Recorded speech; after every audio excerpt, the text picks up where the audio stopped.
And just like that, the record-breaking season of the A-League Women's is over. More games, more members, more viewers, and more attention than ever before. It has undoubtedly been a remarkable year, but how will each individual team reflect on their 23-24 season? Have they overachieved or left more to be desired? On this episode of the A-Leagues of Our Own podcast. My name is Lachlan, Avil, and I'm joined by Poletti. Good evening to you. Good evening. And Christian Montegan. Another season of the dub is over. Yeah, like you mentioned, a lot of records broken, record crowd figures, a lot of talent on display, good goals, but we've got a lot to dive into to review the season. Yeah. So we're going to go team by team and give a quick reflection on their season and give them a letter grade as well. But before we jump in, Poletti, you went here for our reaction episode on Sunday, the grand final. What are your reflections on the game? It was a brilliant occasion, and of course, Sydney getting the job done. I thought the game was sort of what we'd been expecting from Melbourne City all season, or what we've seen from Melbourne City all season, and is a question that we raised quite a few times, especially when they hit their slump, was they've got all this possession, they're dominating games, but they can't put the ball in the back of the net. And a lot of what we saw on Saturday was possession well into the 60s from a percentage standpoint, and it was sort of like to come up the field, try to, I don't want to say walking it in because it feels unfair to the tactics that Dario Vidicic is putting together, and has clearly got his side executing incredibly well, but almost waiting too long trying to find the perfect shot in, as opposed to, maybe launching them from a little bit of distance, try to catch the keeper off guard. And it just felt very like, those few opportunities they got, they weren't taking full advantage of them. Let Sydney up the other end, hit the counter, they concede possession, and the whole process would start again. If this was a game that happened, it's not going to live long in the memories of fans. I heard Teo was talking on Maths the other day saying that the only way that this game will ever be remembered is if it's the beginning of a long streak of Sydney not winning a premiership, and people have to look back to this game to remember when they last won it. That's probably the kind of vibe we're talking about, right? Yeah, I mean, the title of the Grand Final Review episode of the Far Post podcast was "Wouldn't Buy the DVD." If you remember, if you remember the days when they used to release all the Grand Finals on DVD, so that's one you'd probably find in the bargain bin in about 6 months' time. But yeah, look, this wasn't the prettiest of games. This was Sydney FC. They took advantage of their opportunity, to essentially capitalize on a mistake, and that was kind of They capitalized on their mistake by Melissa Barbieri, and were able to, grind out a 1-0 result. What about you, Christian? It's been a few days, sunk in a little bit more. Any other reflections on the weekend? Not really anything else other than, we always expected, grand finals to be, tight tussles. Besides, a couple others, last year, 4-0 Sydney, obviously that was a blowout. So in that sense, at least we had sort of a competitive edge about it where, we touched on it, after the game in the previous pod, how, City held on to the ball for large parts, but obviously just in the end, I think it's been a constant problem, I think, for the season, in parts of, in stretches throughout the season where they just can't pick teams apart, as much as they'd want to. And obviously, if you can't put the ball in the back of the net and capitalize on those opportunities that they did create, then, a team like Sydney is always going to catch you, especially on the counter, where they can be so lethal and deadly. So, grand finals are never really supposed to be so, entertaining and glamorous as, people, make it out to be and they wish for. But, in the end, I think Sydney fully deserved the championship, and to have 5 now in their history is just an amazing achievement. And, yeah, credit to Ante Juric as well. He's done a tremendous job. All right, brilliant segue. Poletti, roll us into the champions, Sydney FC. A quick summary of their season, their achievements, and how that compares to their expectations, and a letter grade as well to cap it off. I mean, the expectations for Sydney FC are always to be contending for silverware. It's always to be in and around the top of the table. Ideally doing the double. Not every team has the opportunity to do that each season. Sydney FC, the campaign got off to a little bit of a rough start. Injuries, had to travel to Uzbekistan for the Women's Asian Club Championship or whatever it's called. That didn't quite go the way they wanted it to.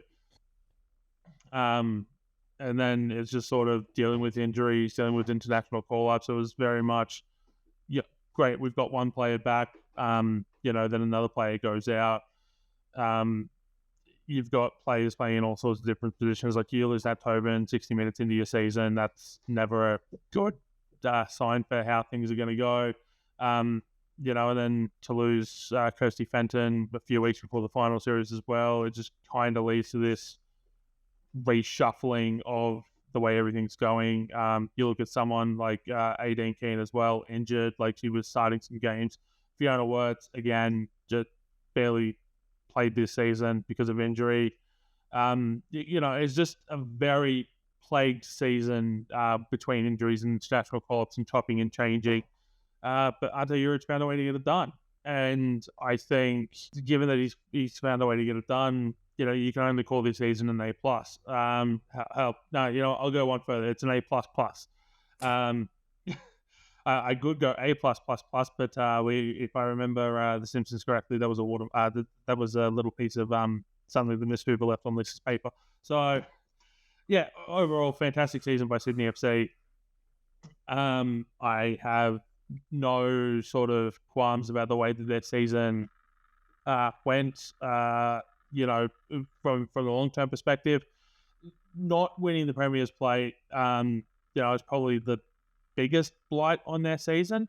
But, a tough trip away to Canberra, a Melbourne victory needed to play to get into finals. It just wasn't the best sort of run into the finals that they got. But then when they got there, they've done what they've done. And it's absolutely fantastic. So, yeah, A++ for the champions. When you factor in everything they've had to go through this season. Including losing a significant portion of their squad from last year.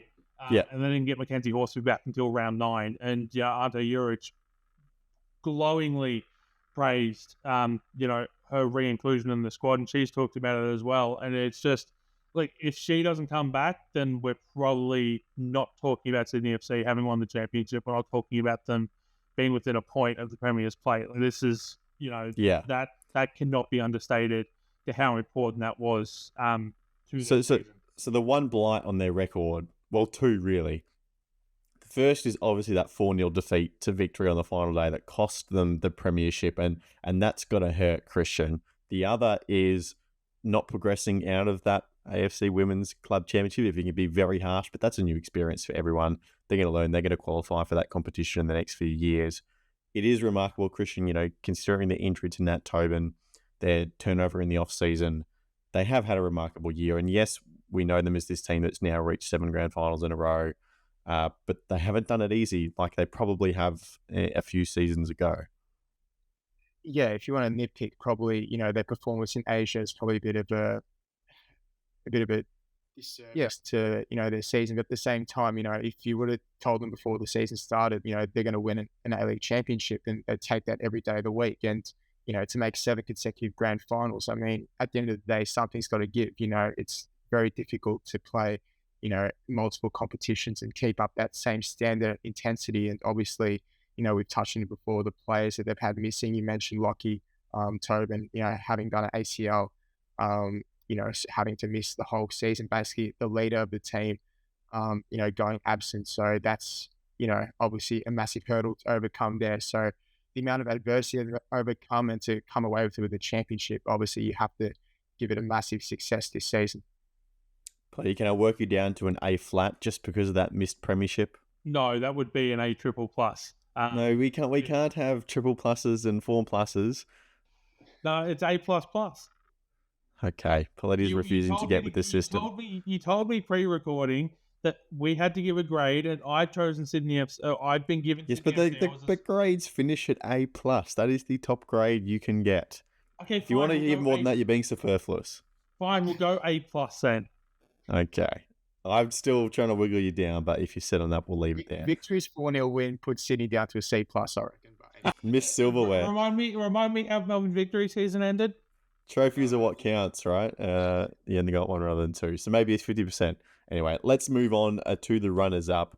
Melbourne City, who actually did win the regular season Premier's Plate, of course. This team looked so good early in the season, but yet again missed out on the ultimate prize of winning the grand final. They were hampered by some personnel issues. Holly McNamara started the season completely ablaze in form. She did her ACL early on, of course, on the eve of her Matildas call-up as well, which was devastating for her personally. They also lost Caitlin Torpey and Lysiane Prul to the NWSL in the transfer window. They netted what I believe, correct me if I'm wrong, but it was a league transfer record for Torpey. And then, of course, Prus, I think her leaving the team was underrated as well, because she was a really crucial part of the way they built up with the ball. And yes, they managed to still hold possession for 65% of the game in most times, but they were never able to turn that into goals. And then the other personnel issues, which came during their rough patch through the middle of the season, was their New Zealand players and their young Matildas as well that left for patches on international duty. So they lost a couple of very important players. Then they lost more for little bits towards the end of the season. So they never were able to have a really settled lineup that they got to play throughout the whole year. But even still, they still played this very high possession, dominating game kind of football. But their Achilles heel all year was being able to score goals. And at the end of the day, that's the stat that counts. And Christian, I'm going to give City a B+ because they were so dominant early in the year. They had everything set up for, the double, in my opinion, and they didn't get it done. And that's the hard truth of it. And I think Dario Vidicic will be disappointed not to. Well, of course he will, but he'll be disappointed not to claim that trophy. Yeah, I think B+ is probably a fair grade to give though.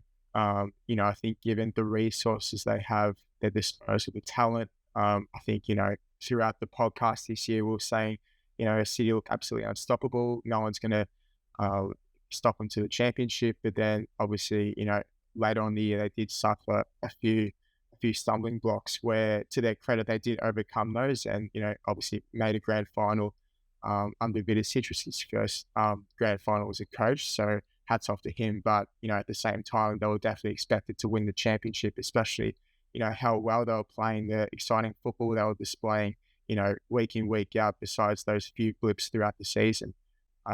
Yes, they did win the minorship. That's obviously a positive for them, but at the end of the day, the championship for City, of a club of that magnitude at the moment, it's to win those big trophies, and they fell at the final hurdle. And I think B+ is probably about right for them. Yeah, overall incredible season. I think we talked a little bit about it when I talked about Sydney FC. Just as I talked about the grand final, just the way their season played out. I think that Melbourne City will come back strong. I think that full off season again, replacing the players that departed, will only help Melbourne City be in and around the conversation again next season. Overall, a great season for the club, and one goal away, from potentially winning, doing the double, which is one of the harder feats in the competition. So yeah, that's kind of all I've really got.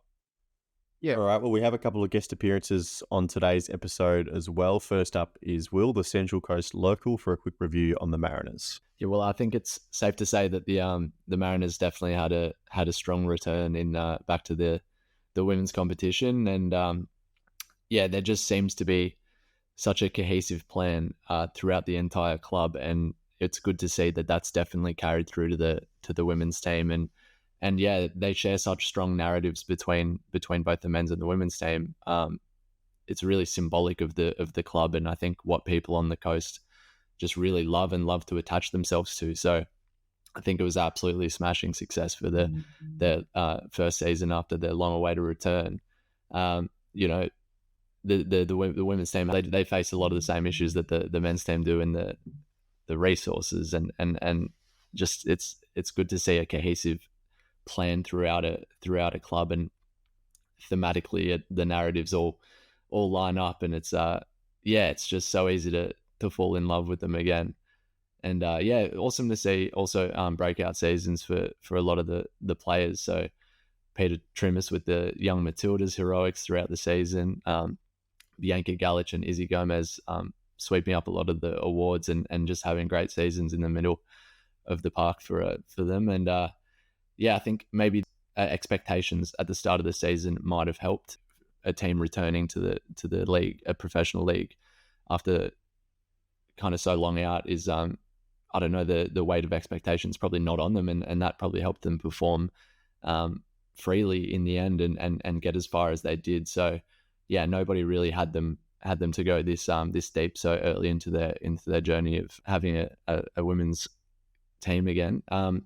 Emily Husband winning Coach of the Year is awesome to see as well. She has done a super job, and yeah, just as I said with the players before, just nobody really had them going this far. So I think that definitely boosts the narrative there, and showing what they did against victory in the finals, and then and pushing the eventual champions Sydney as far as they did across the two games was just an amazing way to cap off an awesome return. I don't want to put it on par with Western United's first season in the comp. I think it's pretty close though, and everyone at the club involved can just hold their heads high. That's an awesome season, and can only go up from here. So just looking forward to see how it all pans out. Yeah, Poletti, Will mentioned a couple of names in there, but it just feels like to me this season will be remembered by Casey Dumont and her heroics in the penalty shootout against Melbourne Victory. It always usually does come down to these finals moments. They're the ones that get remembered, but amazing for them, as Will says, in their first year back. I probably have them as an A-, in terms of where their expectations were at the start of the season. They've definitely outperformed those. Can I go A+++++? No.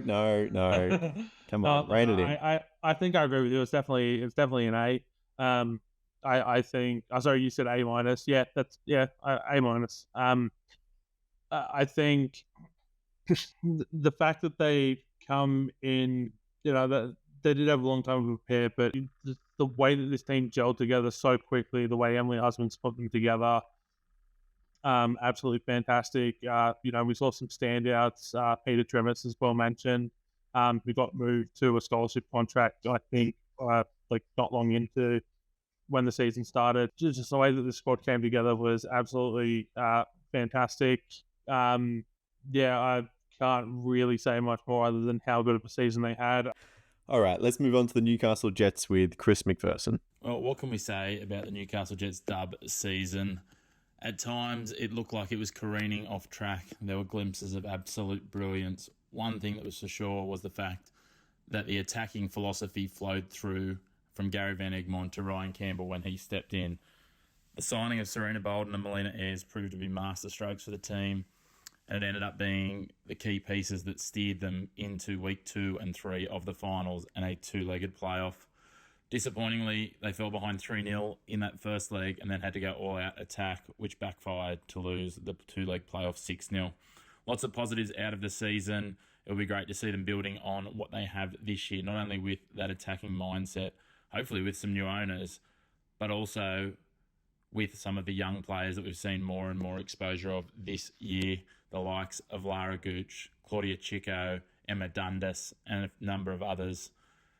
Unfortunately, it will be the end of Gemma Simon and Alex Hyun's A-League careers. We will farewell them, and they will be missed. Gemma especially, who had spent so much of her career with the Newcastle Jets as she tallied up well over 100 A-League women's games.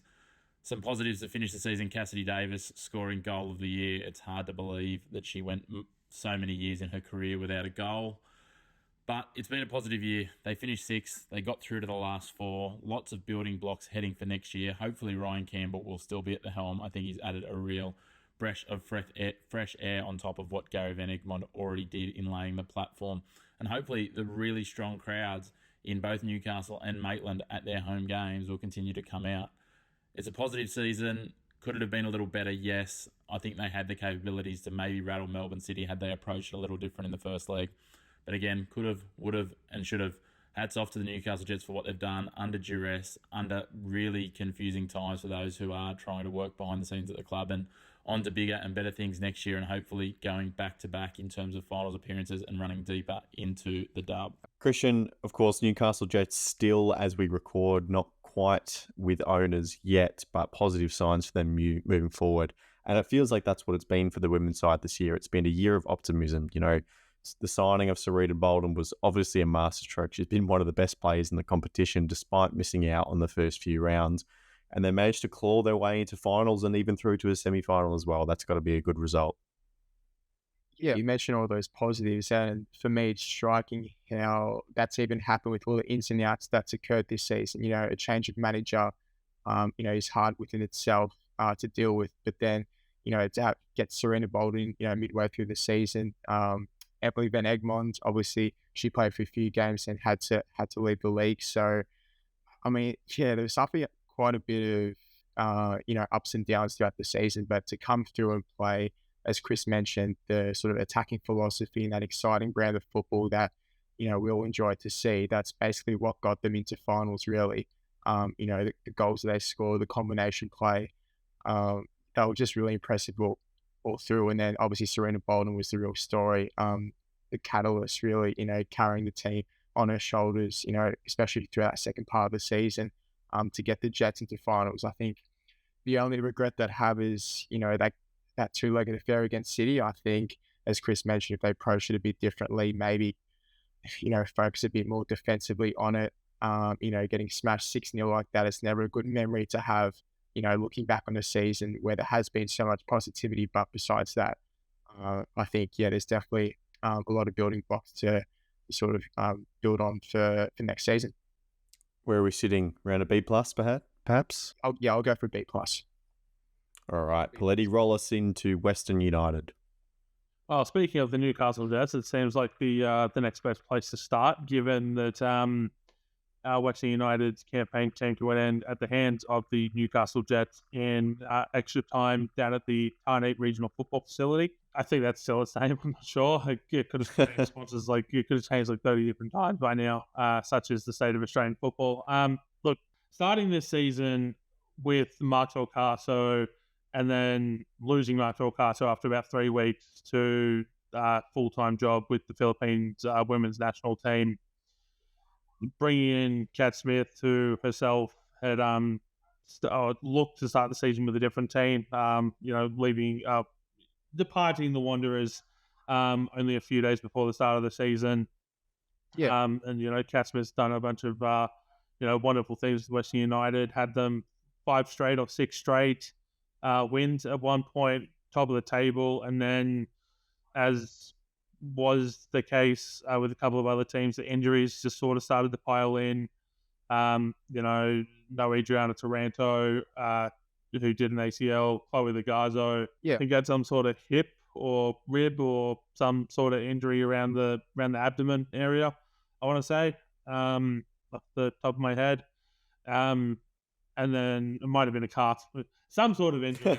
And then you lose Hannah Keane as well. Just a couple of weeks out from finals, and it just sort of all led to their season sort of, I can't even say it was petering towards a close, because they took the Newcastle Jets to extra time, and that was a very, very, a very good game to watch as a neutral. So I think overall an absolutely fantastic season by Western United. I think they would have backed themselves in to go one more at the start of the season after they lost to Sydney FC in the grand final last year. Unfortunately, they weren't able to do so. As long as Kat Smith comes back, they get the injuries sorted, I have no qualms about saying they will be back in the conversation next year. The top of the table and the grand final, grand final appearance if on an outright win on the final day of the season. I'd say probably a B+. Yeah, I think you're probably on the money there. It really did feel, with probably about a month to go in the season, they were the last genuine not competitor. They were up there fighting for the premiership as well, but they were one of the 3 teams that could go on and win the grand final, being City, Sydney FC, and Western United. And then those injuries that you mentioned just punished them so badly. So I'll take the B plus. I could argue for an A minus as well, because I think a large portion of what affected them was outside of their control. But Well, at see, the end of the I day, think if they didn't have the injuries, I'd be giving them an A minus. I know that sounds weird because the expectations would have been higher if they had the injuries. But I think maybe they get that victory over the Jets, and we're talking about that completely different sort of set of circumstances. dock them a grade for the strength and conditioning team. Your words, not mine. All right, Christian, Melbourne victory. Yeah, so coming into the season, I guess a lot of talk was around Victory's departures and how they would be replaced because obviously Jeff Hopkins has lost important players each season he's been at the helm, but I just got the sense that the likes of Melina Ayres, Catherine Zimmerman, Casey Durmont, and then even someone like Maye Markowski, who I think contributed her part as well. Them all departing the club ultimately left too much of a gap for Victory to close by the time the season kicked off. And, after they lost the first 2 games of the season to Brisbane and Western United, I think everyone here on the pod sort of brushed it aside somewhat and, put it down to, Jeff Hopkins' side. It's always starting off slowly and then, eventually they'll peak when it matters most, which was partly true when Victory, they went on about a 9-game unbeaten run from, I think, in January to March stretch. So I think that's when Emily Gilnick as well started to find her old self. I think Betty Goad was a real standout as well on the white this season.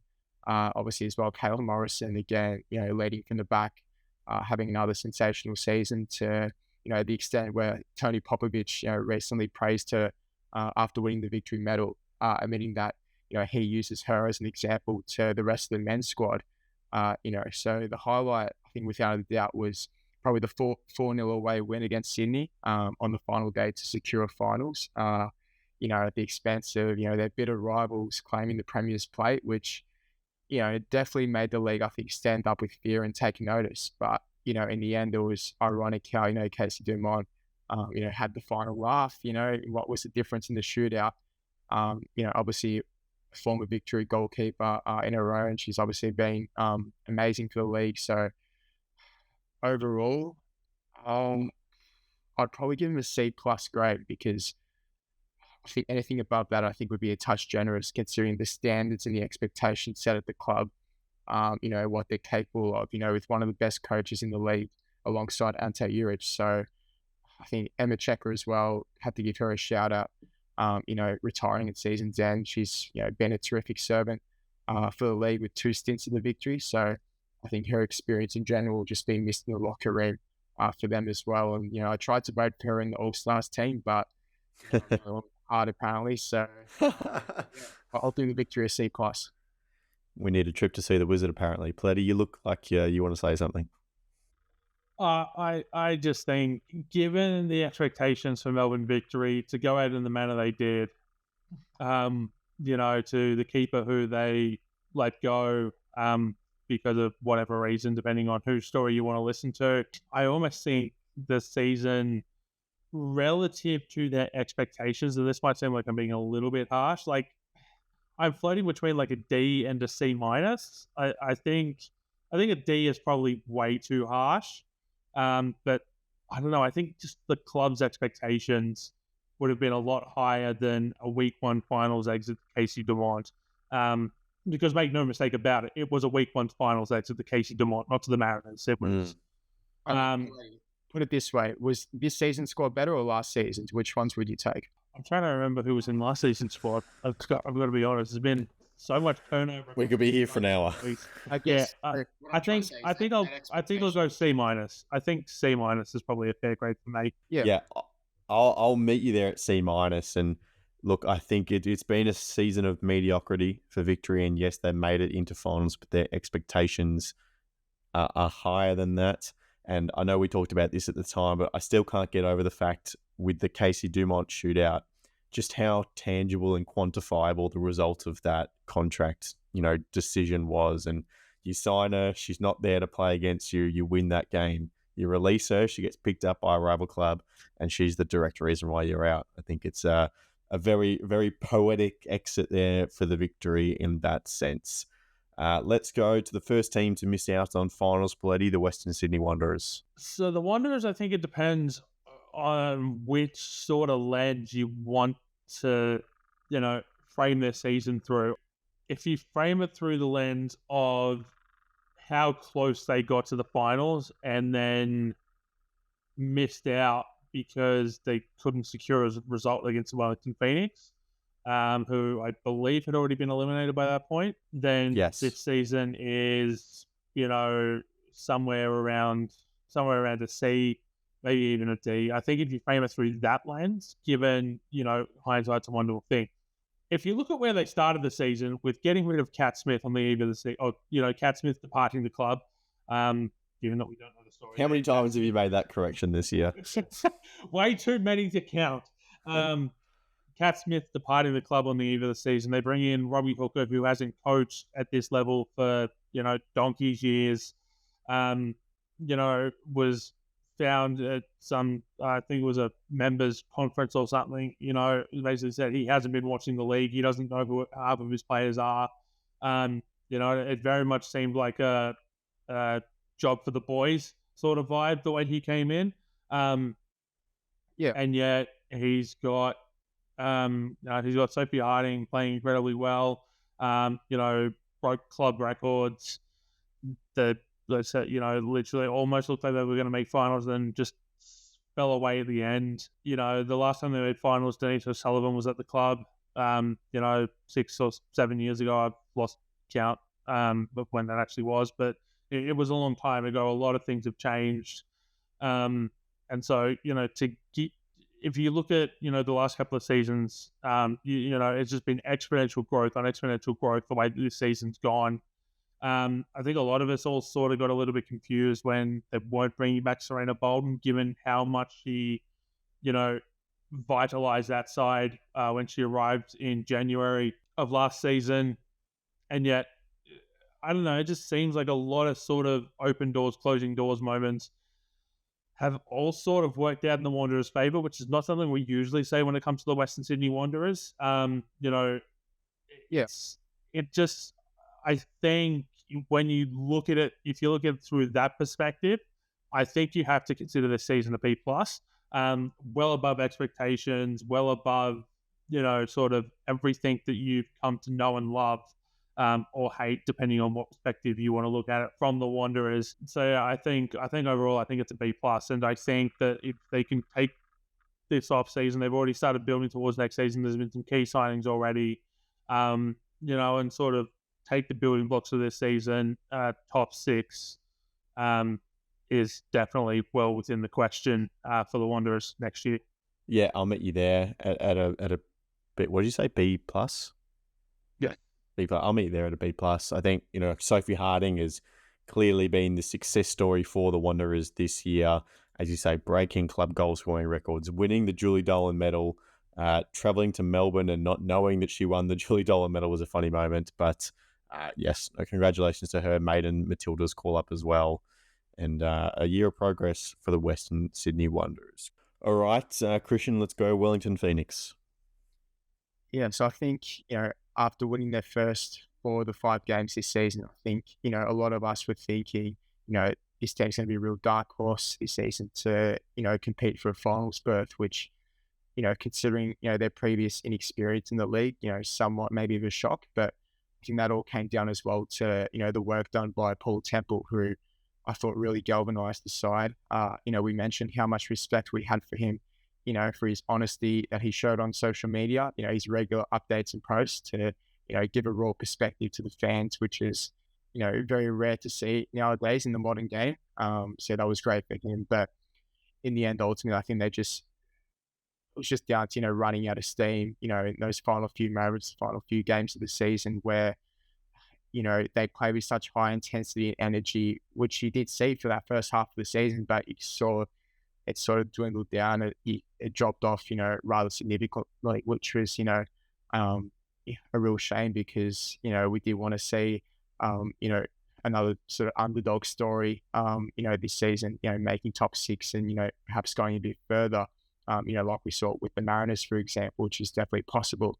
Obviously, Macy Fraser as well, with breaking the transfer record in the A-Leagues women, going overseas to Utah in America, Obviously, that's just great development. A sign of great development from the league. Uh, to sign, overseas. Obviously, America isn't. It's still a top league, but not as big as it once was. But nonetheless, it's still a great development phase for Fraser's future, which hopefully she can build on for the next few years, and hopefully gain a move to Europe maybe in the next season or two, depending on how she develops. But yeah, all in all, probably I'd give Wellington's season a B. Just given again the expectation around them, we didn't really have any real expectation. What were the expectations for the Phoenix? Probably even a bottom four. We just did not expect them to be, so high up, especially, in the first half of the season. So to perform as well that they did, respect Maya up front. I thought she was really positive as well. I'd give them a B for their performances and overall. This is definitely the best season to date that the Wellington Phoenix women have had. They started, I think they got one win in their first year, one win in their second year. Maybe they bumped that up to two. I don't remember off the top of my head. But this is definitely, their most improved season. I think what hurt them the most was they were consistently inconsistent in the sense that they were either winning games or they were losing games. They weren't nabbing those draws throughout the season. Because when you nab draws, it's not 3 points for you, it's still only a point, but you're also taking, 2 points away from another side.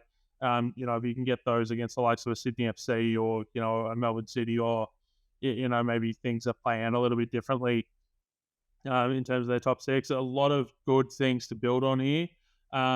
Pretty sure this was their third coach in 3 seasons as well. So, keeping Paul Temple around next season is going to be key for them. I think getting what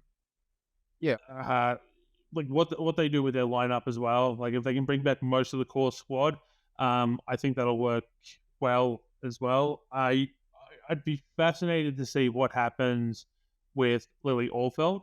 I believe I know she's still involved with the club. But she's also been injured for most of the last 2 seasons, if not the entirety of the last 2 seasons. So do they try to bring her back for season 4?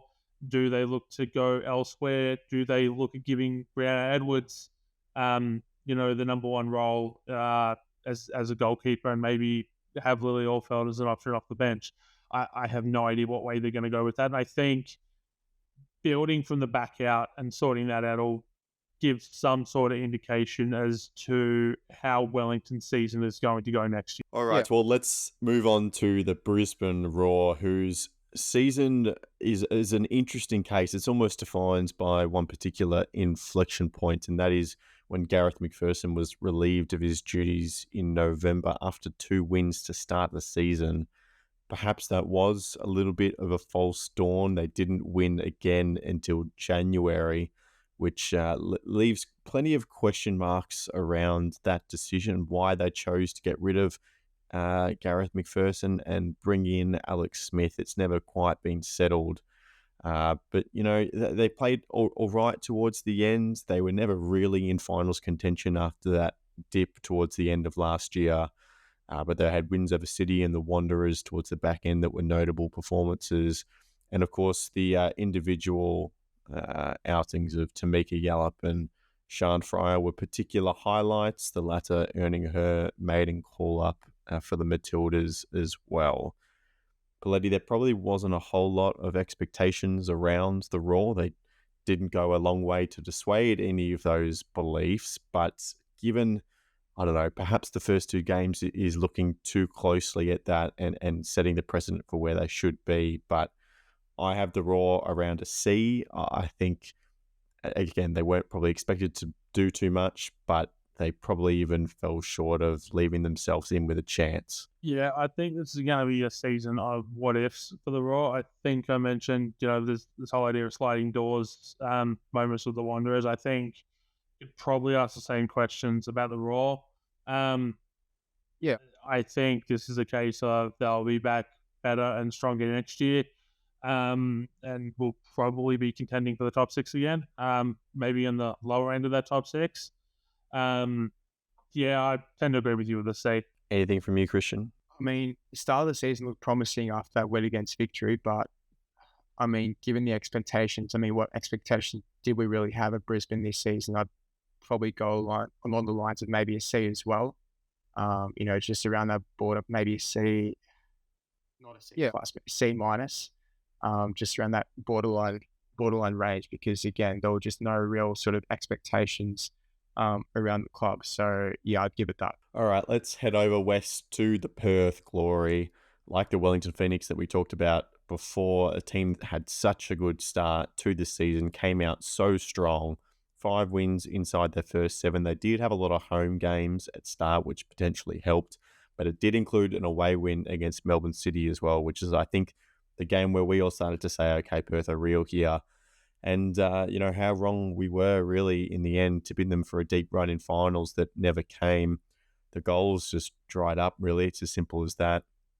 Susan Fong Song Cam, Grace Jarley, Millie Farrow took a little while to get going, but joined in the party eventually. Were all scoring goals for fun in the first 7 or 8 games, but at the turn of the year, it just stopped, really, and they did not win a game in 2024. Incredibly disappointing for them to ruin that early run. And more importantly, really, not a lot of optimism at the season's end going into next campaign as well. The one shining light is obviously Morgan Aquino. She was immense. She was my goalkeeper of the season. I think we had her in the Pods All-Star team as well. Was the only reason they were in a couple of those games at all. She was the saving grace for them. Overall, I think Perth incredibly disappointing. I'm going to go with a D minus. I know that potentially at the start of the season, their expectations weren't that high, but look, getting to Christmas and the turn of the year, they were right up there. And this was a time where not only should they have been pushing for finals, but pushing for a top 2, get a bye week into those semi-finals and give yourself a real crack at having the championship in your sights with 3 games to go. And they slipped out of the 6 completely. So that's very close to a failure for me, but I'm going to go D minus, Poletti. I think the ownership situation might have played a little bit more of a part than what we realised. I think if you look at where the Glory have been in the last couple of seasons, where they've essentially missed out on the finals because it was a 14 final series. One year it was goal difference, another year it might have been a point, or I think they might have both been goal difference perhaps that they missed out on. Very harsh ways to miss out on the finals, but they started strong and it seemed like, okay, this is the year that they're going, or this is the season that they're going to turn the page onto Alex Aparkis, who was an incredible coach. I've got nothing but nice things to say about Alex Aparkis. And then, as you said, they just kind of fell away, and not in they've had a bad couple of injuries and, to key players. It's just very much just felt like just something went wrong. And the only thing I can put my finger on is the ownership situation and just the way that played out and, everything like that. I'd like to see Alex Aparkis get another crack next year, but, we know that Ross Paligra and, the rest of the Glory ownership group are coming in and they're going to do a full assessment of everything. So whether he's around next year is anyone's guess at this stage. But there's definitely some positives to build for towards next season. But they'll have to do it without their captain Tash Rigby, who announced a retirement following the conclusion of this season. Yes, they will. All right, 2 more teams left to go. Canberra United, Christian. Yeah, I mean, they avoided the wooden spoon, which was, a real possibility for them, with only a few games to go in the season. So I guess you can draw, a tiny positive out of that. But, I can imagine it would be, very frustrating, for any Canberra fan. I think looking at that frontline talent of, you've got Michelle Heyman there, Vesna Milanojevic, Cote Rojas, despite her, being absent for a while through injury. And you think, wow, how is this side, second bottom on the table? I mean, they scored the 4th most goals in the league, but, as expected, it was the defensive side of the game that, let them down on several occasions. And I think tactically, they never really found an identity, whether it be, experimenting with 3 at the back, 4-3-3, even, 4-2-4 at some stage. But, they're just a side that you could never really trust at the end of the day. And, the bright spark obviously was Heyman, claiming the golden boot with 17 goals. obviously, extraordinary effort, in a side that's underachieved. Was rightly rewarded with the Matildas call-up during the Olympic qualifiers, which is obviously a positive. But, I know there was, a lot of unrest and uncertainty around the club's future, toward the back end of the season, which, it wouldn't have been easy for the players to deal with, I can imagine. But, in saying that, they won the last 3 games of the season, including, putting a massive dent in Sydney's title aspirations. So I guess that's what this Canberra team are capable of achieving, which is why it's so, I guess, frustrating when you see the lack of consistency there. So, they went from 5th place last season, to narrowly avoiding, dead last. So I'd give them a D- for my grade. Poletti, I wonder if that's just a tad harsh because, look, they have a very youthful, inexperienced backline, which was obviously their issue. They had Michelle Heyman, who won the Golden Boot. They had Milivojevic, who was running number 2 for a very long time as well. They were scoring a lot of goals. They just couldn't keep them out.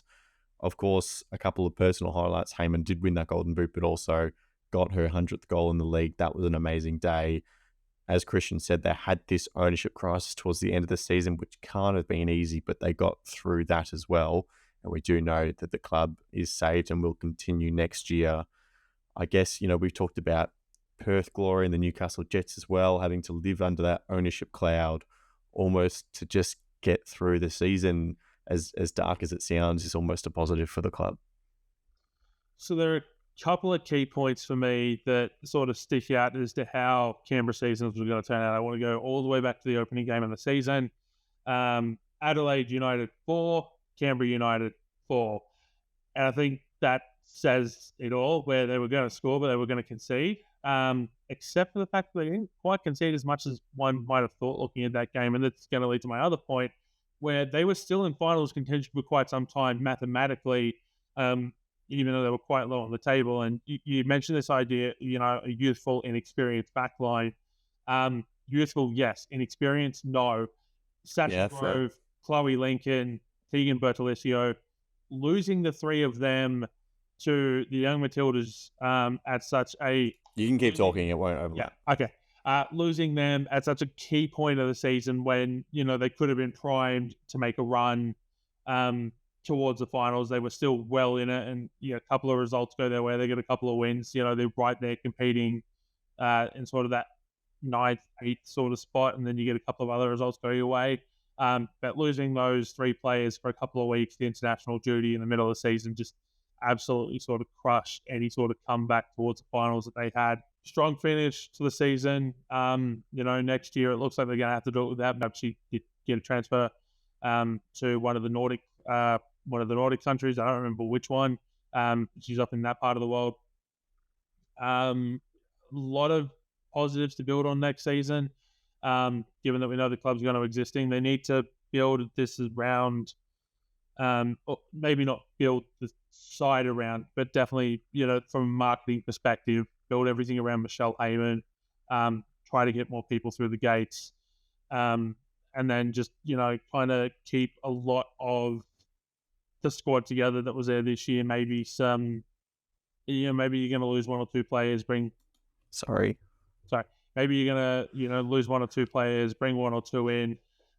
Someone we didn't get to see a lot of this season was Hannah McNulty, who signed from the Northern Tigers, a player I've been high on for quite some time, given my NPL New South Wales affiliation biasness. So I think I'd like to see her get more of a run next year. But, this was her first A-League women contract. So, just being in and around that setup and that sort of environment, absolutely fantastic to see for her, and hopefully she'll get more of a run next year. Overall, I think we can expect a big turnaround from Canberra next season. Are you happy with Christian's D? I think it's a little bit harsh. Go C-. You all right with that, Christian? I mean, yeah, I'm going with the basis that they didn't really achieve anything this season. I mean, are we going a sentimental factor and giving them a leanway, or... I mean, yeah, I think when you have the Golden Boot winner in your squad, regardless of where they finish on the ladder, and got the 100 for something. Heyman's got 100. I know that might play into the sentimentality a little bit, but this was despite what? Yeah, but that's more of an individual achievement rather than the club. I'm talking about the whole team. Like, I don't know. You can. Oh, well, we can do whatever we want, can't we? I get that. All right, executive decision C minus. We're going to go to our final team, Adelaide United, with our final guest appearance as well, Antonis Pakinis. Another disappointing A-League women's season in Adelaide. What can you say? The least goals scored, most goals conceded, and the Wooden Spooners by the margin of 9 points. And let's face it, it's nothing new. There's a negative stigma attached to the club's A-League women's program. It's won the most wooden spoons out of any team. It's been the slowest one to get to a final series, only did that a few years ago. It's a program that needs help and financial support, in my opinion. I believe Adrian Stenter is a good coach, and I believe we'll see him back next year. After all, he is the coach that was able to get this team to the final series a few years ago, and in a 14 final series, which is quite an achievement for the resources that are available to him. But he needs to be supported, in my opinion, by the higher-ups of the club when it comes to assembling his squad, and I mean financially. So this is a situation where you've got, in my opinion, a squad with a bit of quality there, but that's severely underperforming. They definitely got the talent. A couple of players I really like, and I see myself as future Matildas, Ella Tonkin and Amelia Murray, who in the last couple of years probably haven't played as much as they want due to injuries, but what can you do? Hopefully we'll see a lot more of them next year. Sean Dewey and Miley Grigg are coming through as well. They've been part of the junior Matildas camps, but they're not quite at the level to start yet. There's a big jump there. But despite that, you've still got players like Dylan Holmes, Chelsea Dorber, Nana Sasaki, Marushka Waldes, Annalie Grove, both Hodgson. So there's a bit of talent in this team. It's just about getting the most out of them. And I feel they've been around this program for a long time as well. So when things start going wrong, they can start reading that script and it can get you quite down. So this is where I feel other imports are very important to revitalise them. We saw that happen with Fiona Wirtz a couple of years ago when she won the Julie Dolan medals. Everyone else seemed to rise with her. So a quality import can really make a difference for me. A few talented players coming through. The South Australian NTC side in the Women's League made the grand final last year, lost on penalties. There's a lot of talent there, but it's still a huge jump. They're still very young, but the assistant coach of the A-League program is Michela Lastella, who is the NTC coach. Time will tell. They can have a positive season next year, but there's a lot of work still to do, and a lot of the post-mortem still to be done on a really disappointing season for Adelaide United. All right. Yeah. Well, Christian, what more can you say, really? A lot of disappointment from Antonis there. They never really looked to get going. I think you have to put it down as an F and a failure for Adelaide United this year.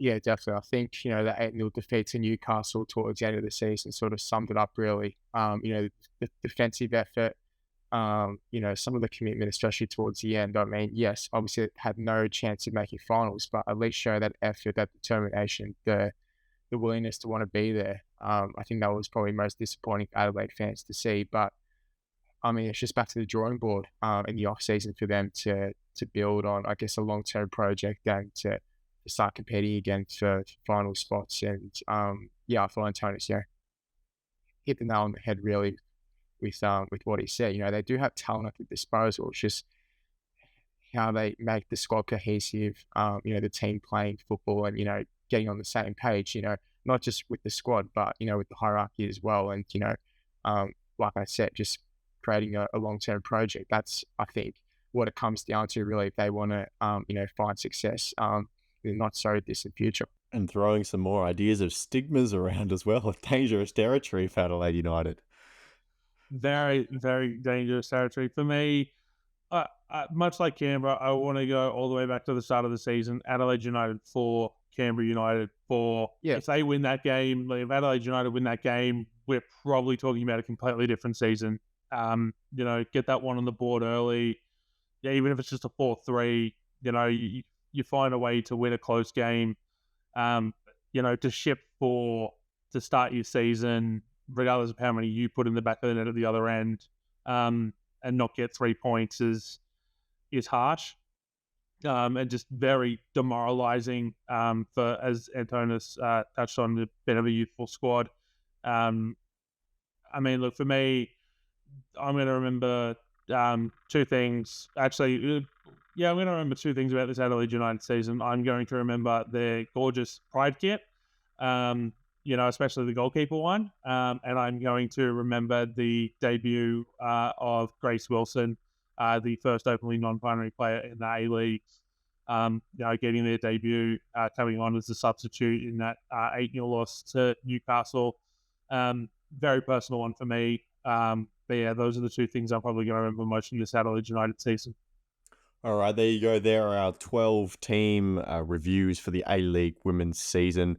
Poletti, my one exception to our grading system is I will allow you an A++ for the A-League women's season overall. It was undoubtedly the best we've ever seen.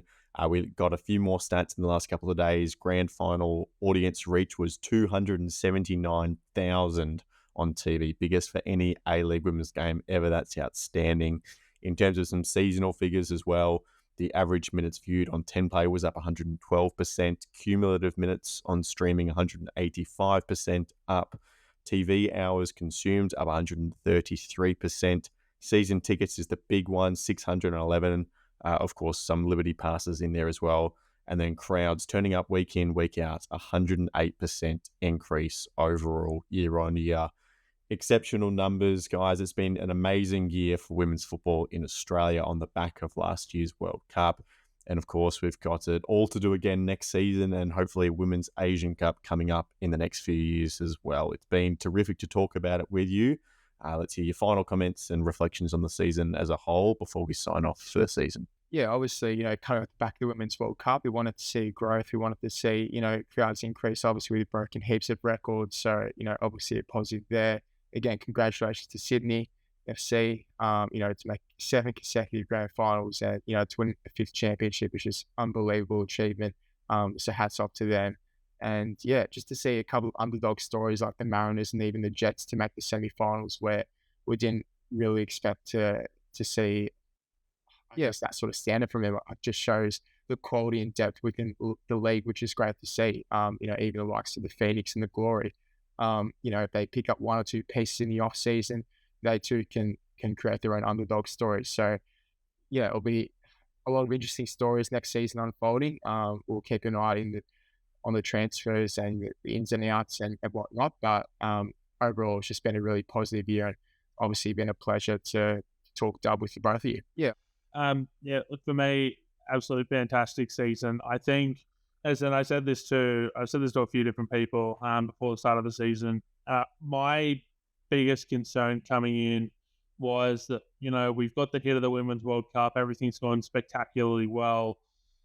Are we going to go back to 250 people turning up on a Saturday afternoon? No one gives a crap about the league sort of vibe. And we saw very early on that wasn't going to be the case. Would I have liked to have seen crowds maybe be a little bit bigger? Yes. But I also think this leaves a lot of room for growth. I think next season, and I know costs do play a part in this, and we've seen some of the stuff in recent days, about, the costings of the league and where money is or isn't going or coming from. But venue selection needs to play a big part next year in how things go. I think, and not only with that, with time slots, right? I think if you're artificially limiting growth by playing in venues that have, 2,000, 3,000 sort of capacity, or, it's a 3,000 capacity, but there's only 1,200 seats. And, if, the weather's bad, people aren't going to turn up because they know they're not going to be able to sit under cover. You're artificially limiting the growth that this league has the potential for. So I think venue selection is something that needs to be looked at for next season. Overall, like you ran through the numbers. It's absolutely fantastic stuff to see. One thing I would like to see as well is at least one game a week return to free-to-air television. And I've heard different sides of this debate, different sides of this sort of argument. I